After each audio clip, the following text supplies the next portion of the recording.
गोलियों की आवाज से गूंजने वाले चंबल घाटी में इन दिनों चुनावी शोर जोरों पर है। अटेर विधानसभा में सहकारिता मंत्री अरविंद भदौरिया और कांग्रेस के हेमंत कटारे के बीच जबरदस्त मुकाबला है। सीधा कहे तो मुकाबला ठाकुर बनाम ब्राह्मण के बीच है। कांग्रेस के उम्मीदवार हेमंत कटारे प्रदेश के पूर्व नेता प्रतिपक्ष और कांग्रेस के दिग्गज नेता सत्यदेव कटारे के बेटे अरविंद भदौरिया और कटारे परिवार के बीच राजनीतिक वर्चस्व की लड़ाई 2 दशक से चली आ रही है। सियासत में नेता जानते हैं कि आखिर उनके क्षेत्र की स्थिति क्या है, जातिगत समीकरण क्या है और उसी आधार पर वोटर्स को अपनी ओर आकर्षित करने का प्रयास किया जाता है। हम कहते भी हैं कि राजनीति में जातिगत समीकरण के आधार पर नेता अपने आप को आगे बढ़ाता है और वोटर्स को अपनी ओर आकर्षित करता है।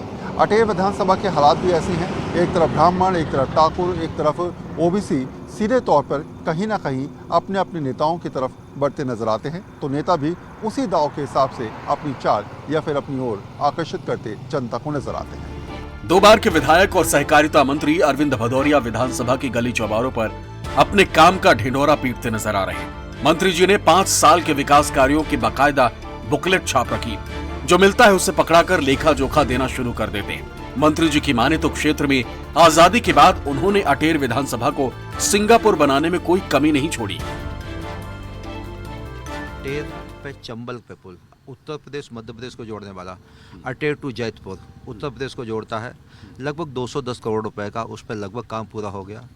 यहाँ पे किसान हैं, किसानों को पानी मिलना चाहिए, तो एक चंबल नदी का पानी खराब होकर पंचनदी में चला जाता है, तो चंबल नदी पे कनेरा लिफ्ट इरिगेशन योजना 152 करोड़ रुपए की चंबल से पानी निकालेंगे।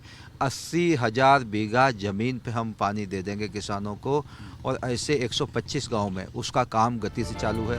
वही कांग्रेस ने भदौरिया जी के खिलाफ एक बार फिर हेमंत कटारे पर भरोसा जताया। कटारे परिवार का इस इलाके में खासा होल्ड है। हेमंत कटारे 2016 में हुए उपचुनाव में अरविंद भदौरिया को मात दे चुके। हालांकि 2018 के चुनाव में अरविंद भदौरिया ने महज 8 वोट से जीत हासिल कर हिसाब चुकता कर लिया। यही वजह है कि हेमंत इस चुनाव में कोई कसर नहीं छोड़ना चाहते। मोटर कार, मोटरसाइकिल से लेकर घोड़ा बग्घी तक वोटर्स को रिझाने के लिए हर हथकंडा अपना रहे, साथ ही साथ अपने विरोधी को कोसने में भी पीछे नहीं है। मंत्री बनने के बाद आदमी क्षेत्र को बढ़ाता है आगे। उनने कोई काम तो नहीं किया, लेकिन आप लोगों का जो गरीबों का पीडीएस था वो खाना शुरू कर दिया। जो यहाँ पर कोई लोग उनके यदि नहीं उनके दरबार में जाके दद्दा के दरबार में नहीं अगर माथा टेक के आएंगे तो तत्काल या तो ट्रांसफर होगा या तत्काल एफआईआर झूठी हो जाएगी। इस प्रकार की प्रताड़ना अटेर क्षेत्र में करी गई, ऐसा कभी नहीं हुआ। सहकारिता मंत्री अरविंद सिंह भदौरिया लगातार इस कोशिश में है कि इस बार भी वो अपने चुनाव को निकाल लें, लेकिन इस बार इलेक्शन इतना आसान नहीं है, क्योंकि ठाकुर वोट बैंक इस बार बढ़ता हुआ नजर आ रहा है, अगर आंकड़ों में माने। फिलहाल अरविंद सिंह भदौरिया लगातार ठाकुर वोट बैंक पर अपना दाव ठोक रहे हैं, तो दूसरी तरफ समाजवादी पार्टी से मुन्ना सिंह भदौरिया, जो पहले भी 1990 से 1998 तक विधायक रह चुके हैं, इस बार सीधे तौर पर ठाकुर वोट बैंक में सेंध लगाने की तैयारी में जुटे हैं। अटेर विधानसभा में कुल मतदाताओं की संख्या 2,38,029 है। इसमें पुरुष मतदाता 1,29,368 हैं, जबकि महिला वोटर्स की संख्या 1,08,657 है। अटेर विधानसभा में 38% ब्राह्मण मतदाता की संख्या है, जबकि 32% ठाकुर वोटर है। वहीं 18% ओबीसी वोट बैंक जातीय गणित को दिलचस्प बनाता है। ब्राह्मण और ठाकुर राजनीति में चुनावी हिसाब किताब बराबरी पर रहा। अटेर से 4 बार ब्राह्मण तो 4 बार क्षत्रिय उम्मीदवार जीते। 1952 से अब तक 16 विधानसभा चुनाव में कांग्रेस ने 9 बार जीत का परचम लहराया है, वहीं 4 मर्तबा जीत का सेहरा बीजेपी के सर बंधा है। जातीय समीकरण की यह लड़ाई एक बार फिर अटेर के चुनावी समर में दिख रही है। दोनों ही उम्मीदवार एक दूसरे पर बयानों की तलवारें तान रखी। सुरक्षा की दृष्टि से लॉ एंड ऑर्डर, एक भी डाकू चंबल के भीड़ों की मेरी पूरी विधानसभा, एक भी डाकू जिंदा नहीं रहने दिया है। सुख शांति का टापू हमारी अटेर विधानसभा रहा है। मुझे लगता है कि मैं 152 करोड़ रुपए के काम, इसमें सभी प्रकार का हिसाब किताब हम इसमें दे रहे हैं।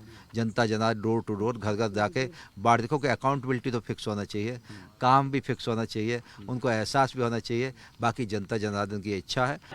जो भ्रष्टाचार इन 5 सालों में हुआ, क्या कभी 70 वर्षों में ऐसा भ्रष्टाचार देखा है आप लोगों ने? छोटी छोटी चीज में आप थाने चले जाओ, आप नामांतरण का काम हो, पटवारी का, राजस्व का, कोई भी काम हो, बिना पैसे के कोई काम हो रहा है आज की तारीख में क्या? अटेर में पहली बार बीजेपी को जीत का स्वाद चखाने वाले मुन्ना सिंह बागी उम्मीदवार के तौर पर सपा के साइकिल से खड़े। ऐसे में क्षत्रिय वोटों का बंटवारा बीजेपी उम्मीदवार की मुश्किल बढ़ा सकता है। अटेर विधानसभा क्षेत्र में समाजवादी पार्टी की प्रथम सीट आएगी। इसमें तक निर्णय लिया, यहाँ तक निर्णय लिया कि आप चुनाव नहीं लड़ोगे तो हम आत्महत्या कर लेंगे, तो हम आपको निमंत्रण भी नहीं देंगे। इस प्रकार का निर्णय लिया। इस कारण से हम और समाजवादी पार्टी के प्रत्याशी बने और आने वाले समय में अटेर विधानसभा क्षेत्र में समाजवादी एक इतिहास रचेगा। जो भ्रष्टाचार अटेर विधानसभा क्षेत्र में एक कार्यकर्ता परेशान था, इतना भ्रष्टाचार, जो टैक्स लग रहा है, आप मालूम है टैक्स किस बात का टैक्स लग रहा है? मध्य प्रदेश में एक अलग प्रकार का टैक्स अटेर विधानसभा क्षेत्र में चालू हो गया। इस कारण से वहाँ के मतदाताओं ने निर्णय लिया, आप चुनाव लड़िए और यहाँ से हम भारतीय समाजवादी पार्टी के प्रत्याशी को जिताएंगे और साइकिल के चुनाव।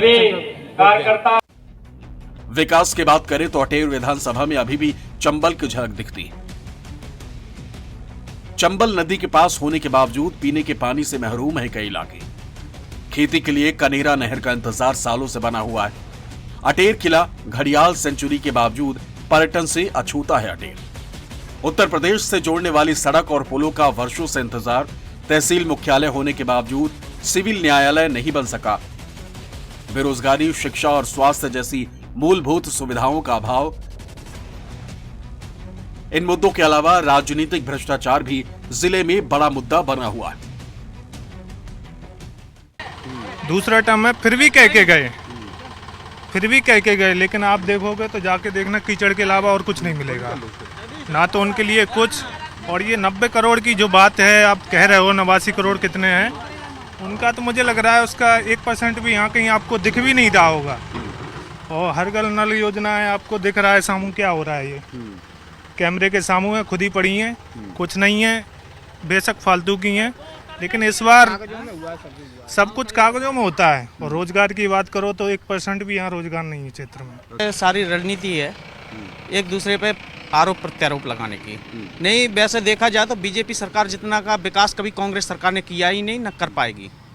ठीक है। और रही बात नल जल योजना की बात, तो नल जल योजना की बात तो ऐसी है कि काम धीरे धीरे ही हो पाता है, एकदम काम नहीं हो पाता। ये आपको भी मालूम है, इंसान है, धीरे धीरे करता है। ठीक है। और रही बात ये आचार संहिता के बाद की बात कर रहे हैं, ये लाइन पहले ही खुदनी शुरू हो गई थी, आचार संहिता के पहले ही। ठीक है। ये केवल उनको पता है कि ये इनके आदमी है, उनके आदमी है, या ये दद्दा का नाम होगा, इसलिए आरोप प्रत्यारोप लगाने के लिए ये काम किए जा रहे हैं। केवल एक पैसे का इनने सिर्फ लूट मचा रखी है अटेर की। जनता बहुत ही इनसे परेशान हो चुकी है। झूठे मुकदमे इन्होंने बहुत लोग लगाए हैं, कहीं से भी जाता है दद्दा को हर प्रकार से टैक्स जा रहा है। कोई भी काम हो, हर 2-2 रुपए पे, अगर 1000 रुपए का काम होगा वहाँ भी इनको 500 चाहिए। इन्होंने जनता को बर्बाद कर रखा है। जनता अगर ये आएंगे क्षेत्र में, अब की बार 3 दिसंबर को जब रिजल्ट खुलेगा इनको खुद पता चल जाएगा।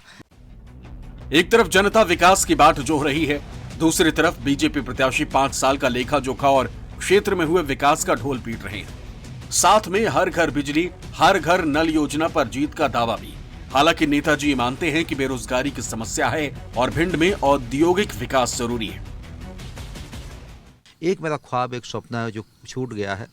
यहाँ पे मैं इंडस्ट्री डेवलप करूँगा। एक अटल प्रोग्रेस वे चल रहा है, उसके आसपास कॉरिडोर है, उसके आसपास इंडस्ट्रियल एरिया करीब 150, 200, 250 हेक्टेयर में हम चयन कर लिया है। आगे जो मैं जनता जनार्दन के पास से जीत के गया तो 100% एक इंडस्ट्री डेवलपमेंट की दृष्टि से हम काम करेंगे, जिससे हमारे युवा बेरोजगार है उनको रोजगार के साधन खड़े हों, क्योंकि बाहर नौकरी के लिए जाते हैं। अटेर को पर्यटन नगरी में तब्दील कर किस्मत बदली जा सकती। बागियों की धरती चंबल और धार्मिक स्थल को डेवलप कर क्षेत्र में पर्यटन को बढ़ाया जा सकता है। लेकिन सड़क, बिजली और पानी जैसी मूलभूत सुविधाओं की कमी ने पूरे इलाके के विकास पर विराम लगा रखा है। 5 साल कभी क्षेत्र में आए गए नहीं। अभी 15 दिन घूम रहे हैं, 15 दिन अभी हर गांव जाएंगे। अभी हर गांव में डीपी भी दे रहे हैं, सड़क भी दे रहे हैं, बोल रहे हैं नगद दे दीजिए। सब गांव में दे रहे हैं जाके। लेकिन आप बताओ, सच 15 दिन जब बीत जाएंगे, 17 तारीख निकल जाएगी, उसके बाद ये मंत्री जी धूड़े मिलेंगे क्या आपको? सही थे, मिलेंगे क्या? धूड़े नहीं मिलन, पूरे इंडिया की फेरी दे आई हो, प्रधानमंत्री मिल जाएंगे, लेकिन हमारे मंत्री नहीं मिलेंगे आपको। मैं बता रहा हूँ आपको, ये नहीं मिलने वाले। कि जिनको हमने मंत्री बनाया उनने मंत्री बनने के बाद हमारा भला तो नहीं किया, लेकिन जो हमारी घर की दाल रोटी चल रही थी वो दाल रोटी भी छीन ली। बोले तो अब हमने सौगंध खा ली है कि अब की बार हम इनको पाठ पढ़ा देंगे कि भाई ये जीवन में लौट के इस क्षेत्र में नहीं धसेंगे। उत्तर प्रदेश से सटे होने की वजह से अटेर में बीएसपी और समाजवादी पार्टी का भी प्रभाव देखने को मिलता है। बीएसपी एक बार अटेर पर जीत हासिल कर सबको चौंका चुकी। इन दोनों दलों के उम्मीदवार वोट कटुआ के तौर पर कांग्रेस और बीजेपी का गणित बिगाड़ सकते हैं। भिंड से वरुण सिन्हा के साथ ब्यूरो रिपोर्ट, न्यूज़ 24।